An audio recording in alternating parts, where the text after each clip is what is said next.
2000 साल पहले समुद्र में डूबने वाला शहर फिर बाहर आ गया है। ये शहर इटली का था। अचानक ज्वालामुखी फटने के बाद तेज सुनामी के कारण हंसता खेलता रोमन नगर समुद्र में डूब गया था। वैज्ञानिक इसके बाहर आने की प्रक्रिया को लेकर बेहद उत्साहित हैं। प्रकृति जब कहर बरपाती है तो कोई बच नहीं पाता। इसकी लहर में बड़े बड़े शहर ध्वस्त हो गए। प्राचीन काल में बड़ी बड़ी सभ्यताएं भी सुनामी में समा गईं। गुजरात में भगवान श्री कृष्ण की द्वारिका नगरी इसका सबसे बड़ा प्रमाण है। इसी का रोम का एक शहर भी समुद्र की गहराइयों में समा गया था। अब ये शहर समुद्र से बाहर निकल रहा है। 2000 साल पहले पानी में डूबकर इटली का एक शहर खत्म हो गया था। इनेरिया नाम के इस शहर को ज्वालामुखी ने तबाह कर दिया था।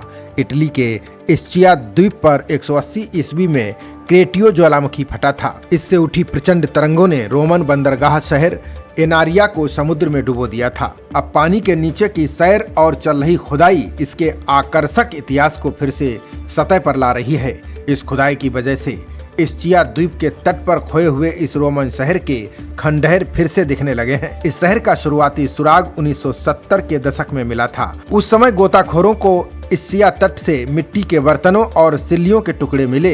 ये बात अलग है कि उस समय इस खोज को रफ्तार नहीं मिल सकी थी।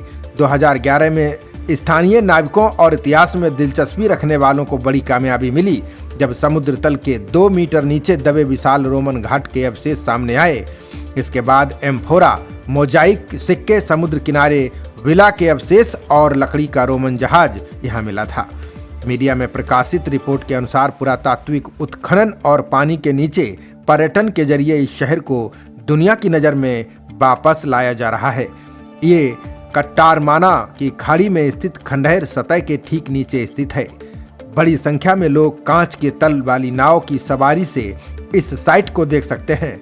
यहाँ प्राचीन घाटों, रोमन कलाकृतियों और समुद्र तल पर संरक्षित पत्थर की संरचनाएं हैं। बता दें कि ये शहर 750 ईसा पूर्व ग्रीक उपनिवेशीकरण के लिए प्रसिद्ध रहा। 322 ईसा पूर्व में रोमन नियंत्रण के बाद इस द्वीप का नाम बदलकर इनेरिया कर दिया गया।